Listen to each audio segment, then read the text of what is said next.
choosing the right MLA candidate, please sit. Choosing the right MLA candidate is just one component of the problem. If we look at Madhya Pradesh, attempt in Rajasthan, Goa,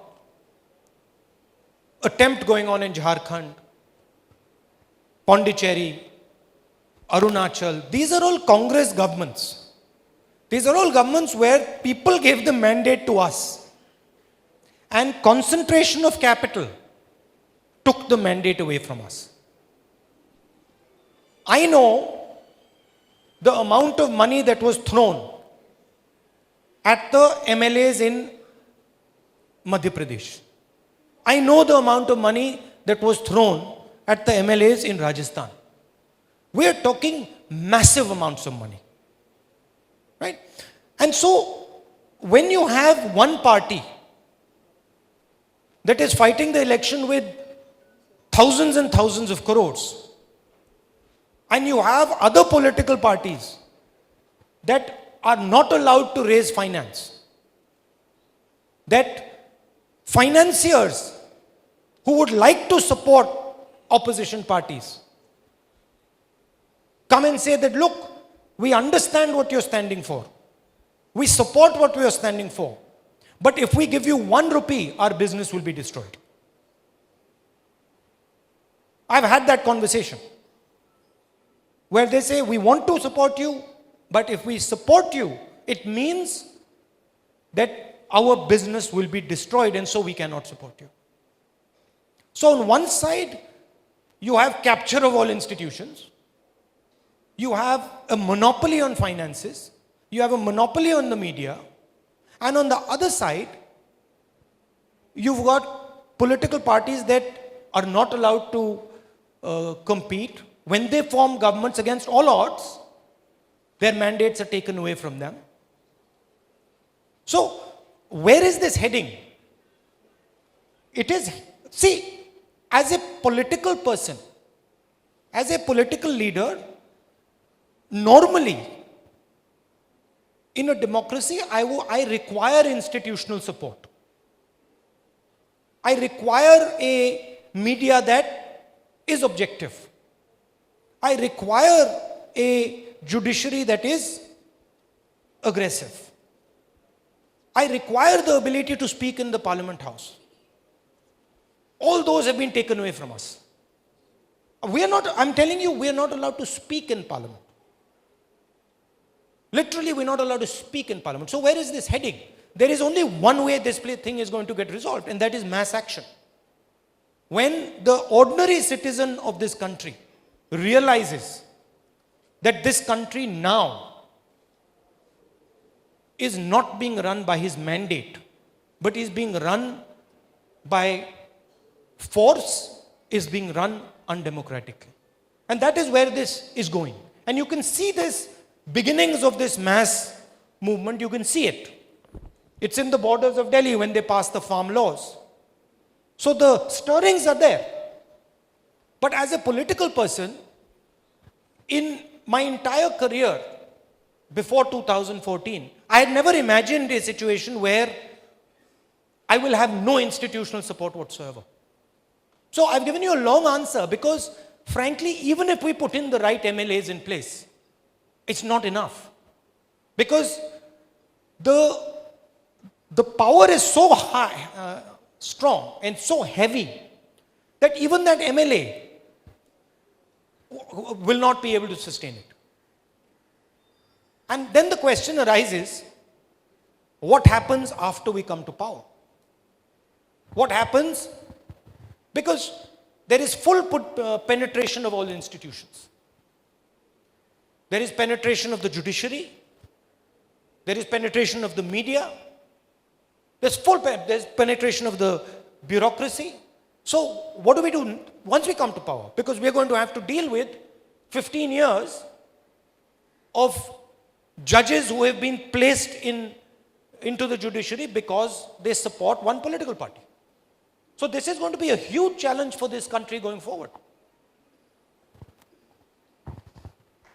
Okay. There's also a related question from VZ Victor about the anti-defection law. Mr. Victor in the audience. Was I just want to say, was any law can be made to amend the anti-defection law? I mean, in case MLAs are just going to different parties, but I just want to say, in case the parties, there the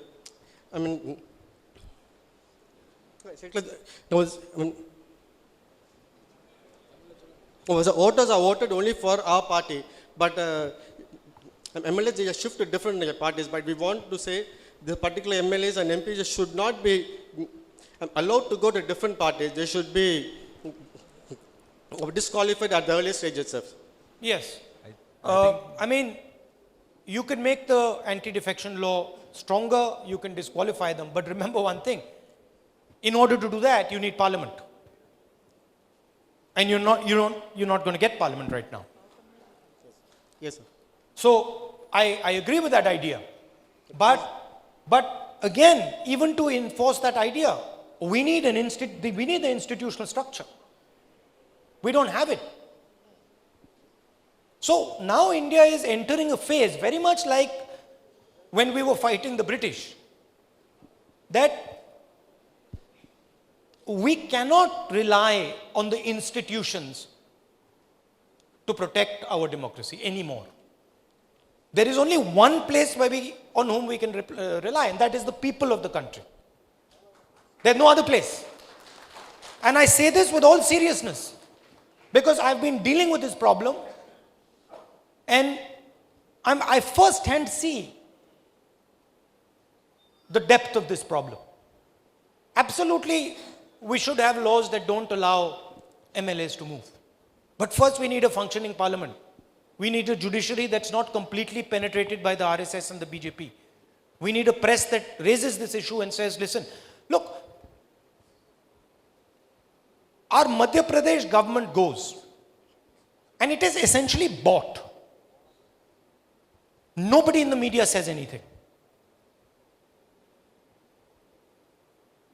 Our government in Arunachal goes, it is bought. Nobody says anything. We need today, if the Congress party wants to win an election, the only way to win the election is if it has a 2/3 majority. If it wins the election by 10, 15 seats, it's not a win, it's a loss. Because BJP just comes, buys the people and has its own government. That's what we are facing. And I'm sure you're also feeling it in your work. And you can see it in the nation. As people who are questioning and challenging the RSS, BJP are threatened, pushed around. I'm lucky. I'm lucky because there is nothing that they have on me. That's why I'm lucky. Because I had the good sense through my whole political career to be an honest person. That's why they can't touch me. There's nothing they can do to me. Right? That's why I can speak to you. Because no ED, no CBI, no nothing is going to affect me. And that's also why, by the way, that 24/7 the BJP attacks me. Because they understand very well that this man is not corrupt and we have no leverage on this man.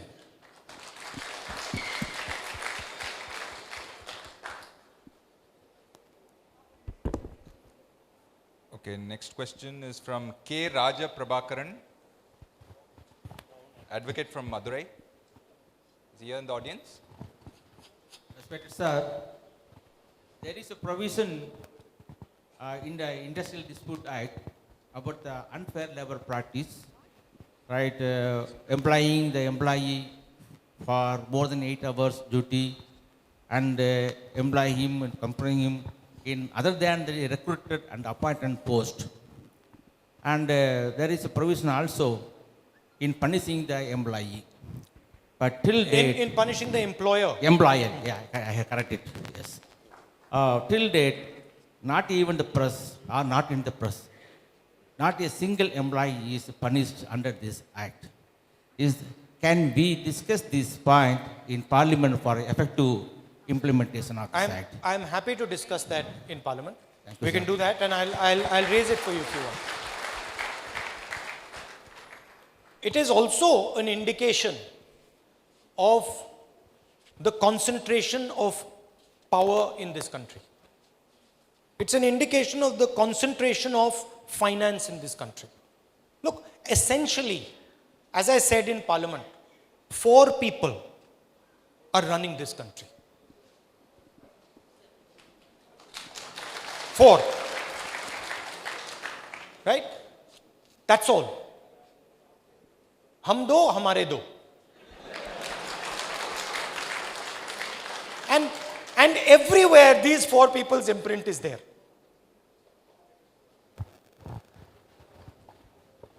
Yes, Ms. Vanaja is here. Question.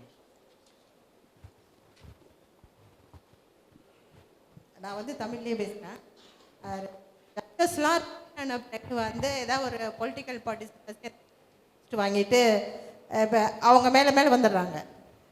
இதில் என்ன சிக்கல்னா, judges வந்து retirement ஆனதுக்கு பிறகு பொலிட்டிக்ஸில் வந்தீங்கன்னா மக்களுக்கு என்ன விதமான ஒரு நியாயம் கிடைக்கும்?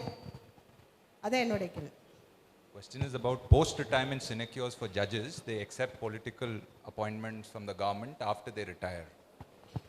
Yeah. And we've seen examples of this, where judges take decisions that the government wants, and then they are given plum posts. Would you like to just translate that? Would you just like to translate it for her? Oh, okay. So, and we've seen examples of this. I think at a minimum, we should have a cooling off period of a certain amount of years where judges cannot be given these type of posts. At a minimum. Because otherwise the whole incentive structure is in question. If the judge is going to be given a plum post after 3 or 4 cases, it will influence how he takes those decisions. So I think at a minimum we should do that. What would you like?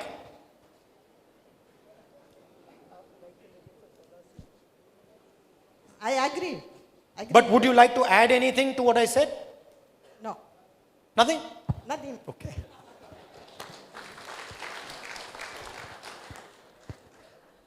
Next question is from S. Annadurai, Advocate Rani Pet.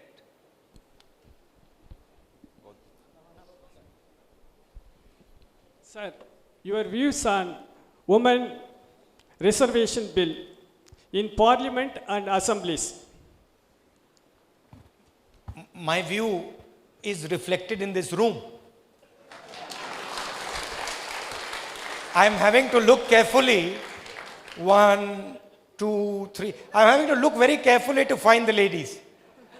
And I think that in every institution in our country, we need to have more women. And we need to give them more space. So I'm fully for women's reservation. I would like to see more and more women in the judicial system. And of course, I'm for women's reservation in Parliament and Vidhan Sabhas. You need, but let me say, you need more than reservation. Indian men need to change the way they look at Indian women. And we can keep doing reservation. But unless Indian men start to view Indian women with the same lens that they view themselves, the real change is not going to happen. Do you agree with me? No? So I think it is also it's giving women positions, creating the atmosphere where women can get the positions, but it is also changing our attitude. And it's not only in the judicial system, it's across the country. in every space. Because women, with all due respect to my brothers here, women in India are treated very badly by men.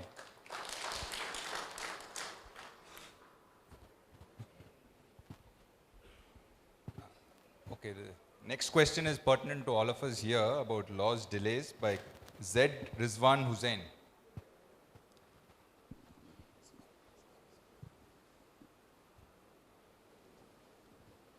Hello, sir. Hello? And we see that many cases are pending in the courts, millions of them. And litigants spend their entire lifetime running from pillar to post, expecting justice, sometimes 2 generations, 3 generations. So, in my opinion, there must be a process where justice can be given speedily. So, when you come to power, God willing, I mean, how do you plan to deal with this? you probably understand the judicial system. All of you understand it better than I do. But as an outsider looking in, I think increasing the number of judges would be one thing that would be useful. Making sure that at the lower levels, our judicial process moves faster, that would be another thing we could do. What are the type of things that you would suggest? Yeah, there should be some time limit for the cases and judges, more judges like you said, and also appeal process. So there is lot of appeals. So this should be shortened so that people can get justice. Yeah. So this is what I think. Why are there so many appeals? I think that's an opportunity given. Appeals are because there is dissatisfaction on Right. the judgments. So it just goes on, it drags the whole process on. So there are a lot of loopholes that are exploited. Right. Yeah. Thank you, sir. Thank you. But do you think that we need to sort of look at the judicial system and have a sort of broader reform of the judicial system? Yes, that's necessary. That we should sit down and sort of once and for all sort of do some big picture things to the judicial system? Yes, and I'm sure that will happen when you come to power. Well, we'll try. Yes, we are with you. Thank you. Okay, there is a question related to this on the Indian Judicial Service, whether it should be there, from A. Brahma.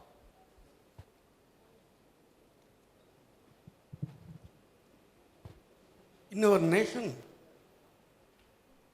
a administrative side, IAS, IFS, IRS, but in judicial side,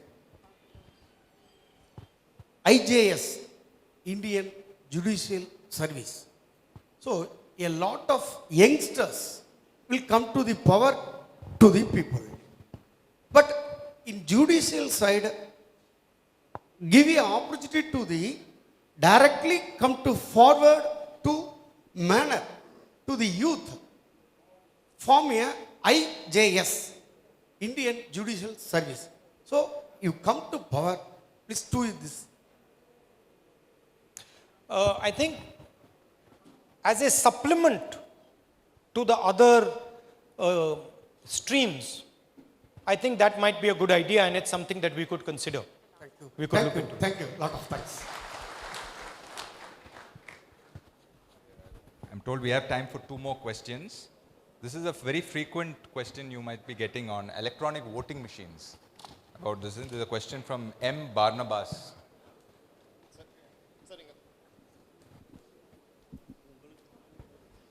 Dear Rahulji, I want to ask a question that the electronic voting machine is dropped in so many developed countries, but in our country, still using that machines, even though it is malpracticable. Are you accepting it? What is your opinion? Look, EVMs, as you said, the world over have been shown to have problems. Many developed countries refuse to use them because they feel that they are open to manipulation. One of my biggest issues with the EVMs is that the Election Commission doesn't give us access of the type we would like to study those machines.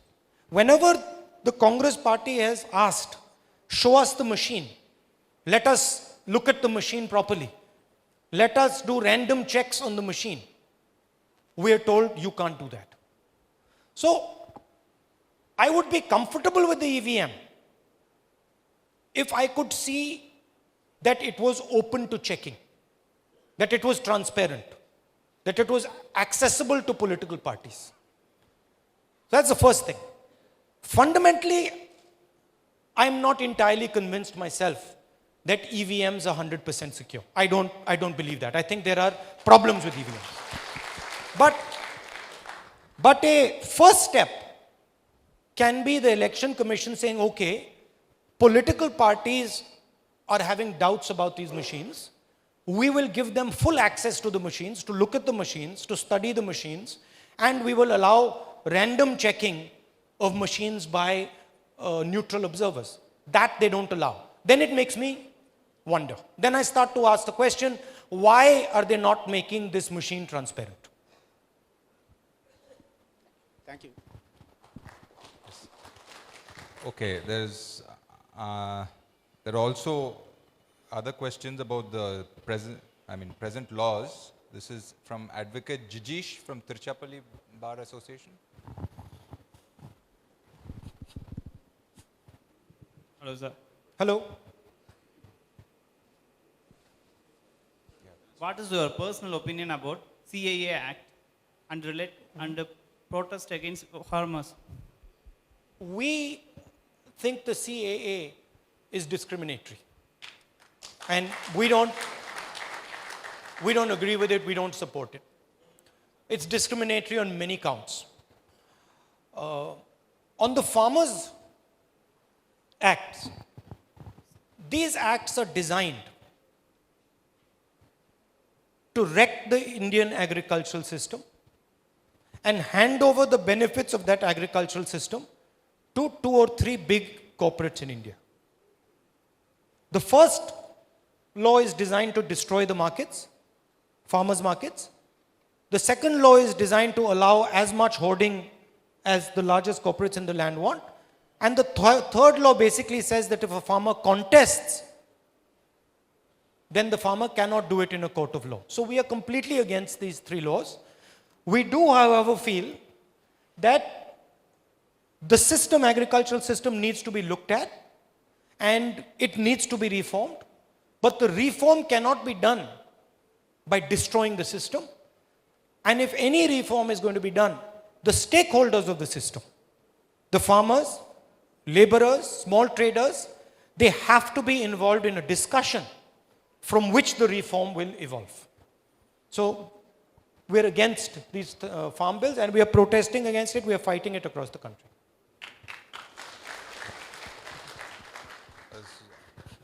One more question on secularism. These will be the last questions we are taking because Mr. Gandhi has to proceed for his next functions. So from Selvam Soundar.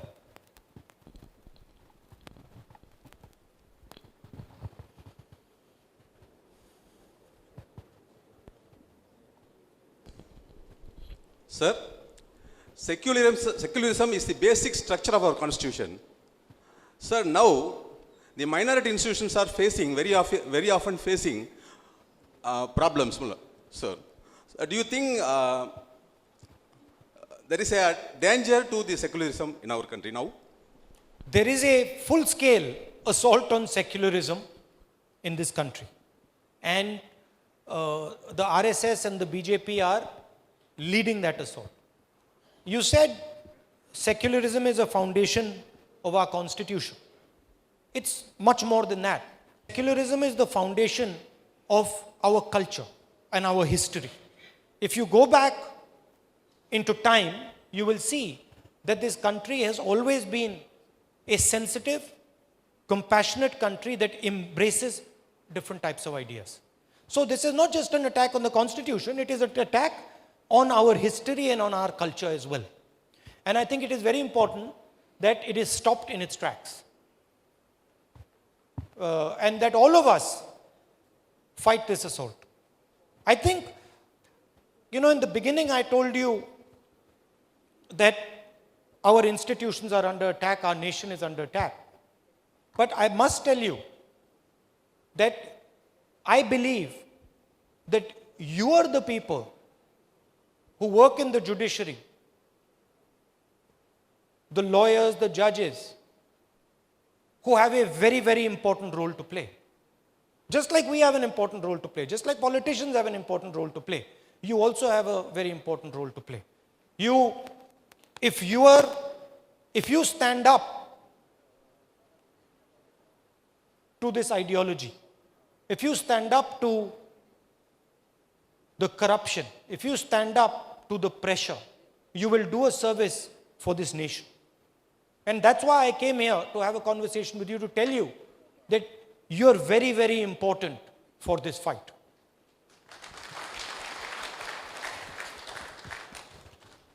You are, as they say in military speak, you are force multipliers. You're not one individual, you're a force multiplier. So,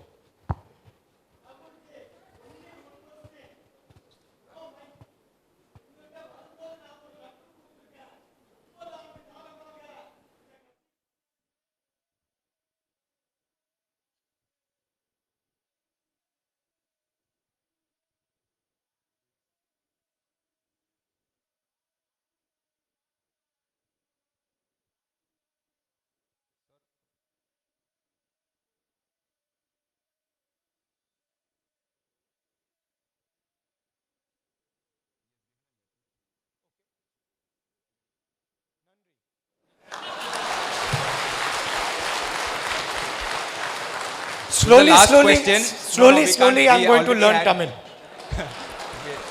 No, I think we'll just take one more question. We have it in this thing. The question, this is also a frequent question asked, that the Congress party is sometimes not good at advertising its achievements, even when they were in government and this thing.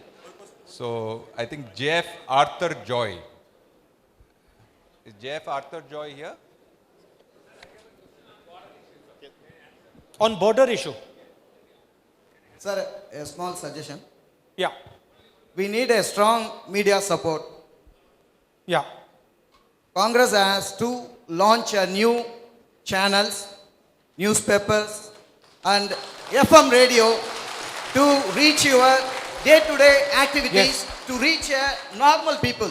Because we saw last 2 years that you have been interacted with the farmers, with the fishermen, with the social workers, everything and all we are seeing.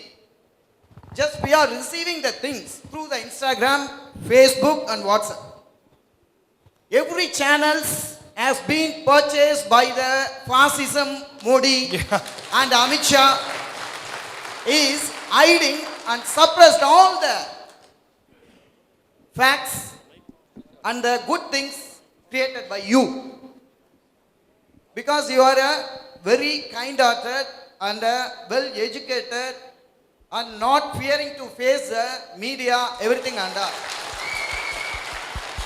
We are very much impressed by your activities to the poor people. You are feeling the pain of each and every citizen. So, we need to interact. A useless fellow is interacting in the radio named Man Ki Baat. That useless fellow, that useless speech we don't want. We don't want to see his face. But we want to interact with you. See, I must point out something to you. Yes. See, Young dynamic leader. everything. Sorry, conclude. Then I'll. Please conclude. Sorry to interrupt.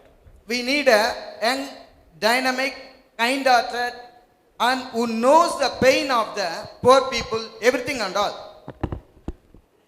Like your father, Rajiv Gandhi ji.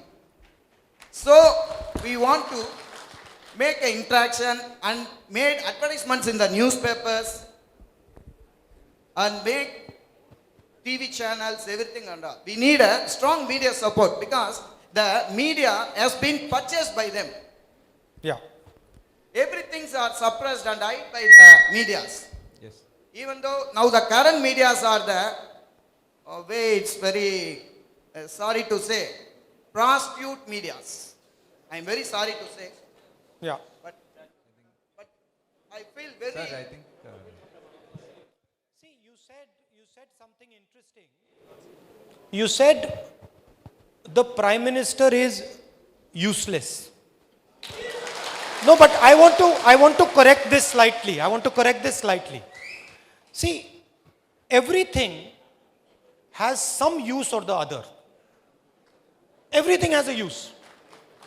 Right? The Prime Minister, the question is not whether he is useful or useless.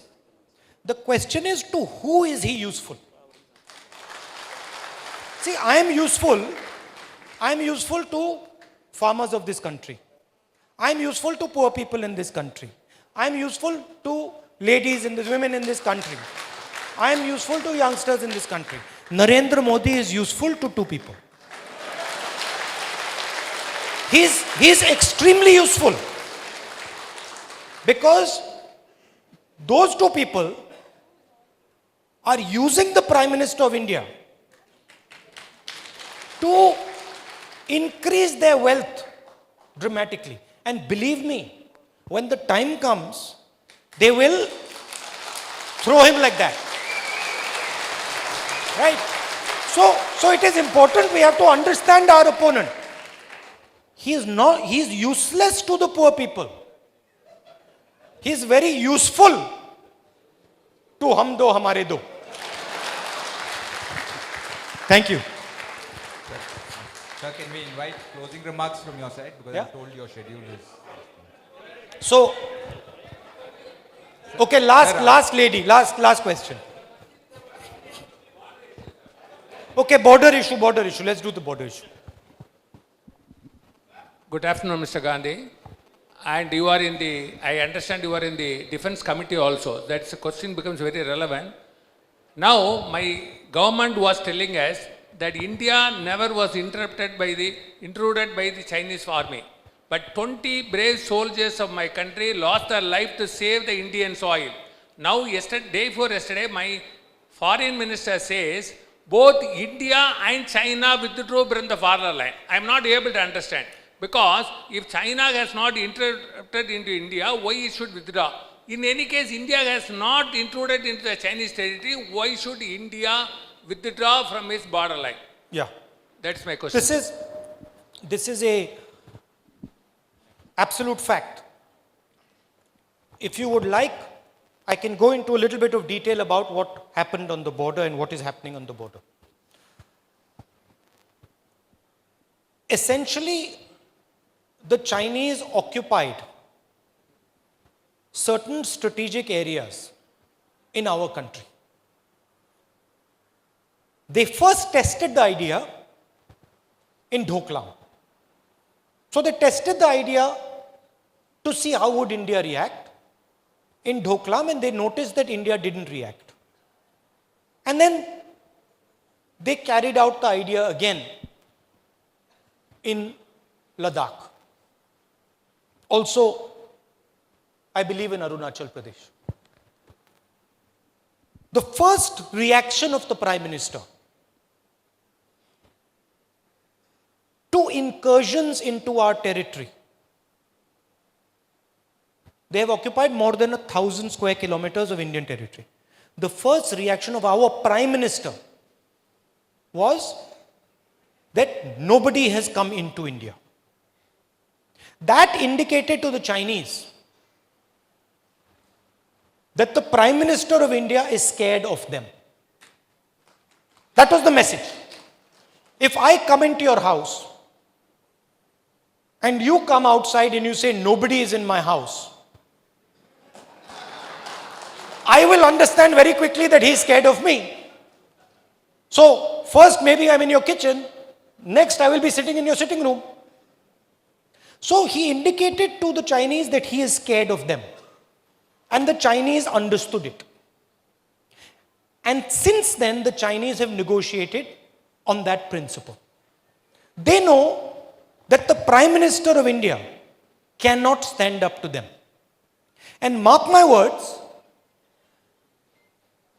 our land in Depsang, which is the most important land, is not going to come back to us under this government. The Prime Minister will not get that land back. He will pretend that everything has been sorted out, but India is going to lose that territory. And I will say another thing. Giving this type of message to the Chinese is very dangerous for the future. Because the Chinese are not going to stop in Ladakh. The Chinese, the Indian government under the Congress always dealt with the Chinese without any hesitation. The Chinese understood very well that India cannot be pushed around. Even in 2013, when the Chinese entered into India, we took actions that forced them back, that forced them to compromise. We went and occupied other spaces. So they have now understood that the Prime Minister of India does not have the courage to face them. And this is a very dangerous thing for our country. I keep saying it. The media keeps attacking me. I will keep saying it. They will keep attacking me. But you will see that the Chinese view of the Prime Minister is now set in stone. They know that he's going to compromise India's interests when pressured. So you want to take that lady at the back, yeah.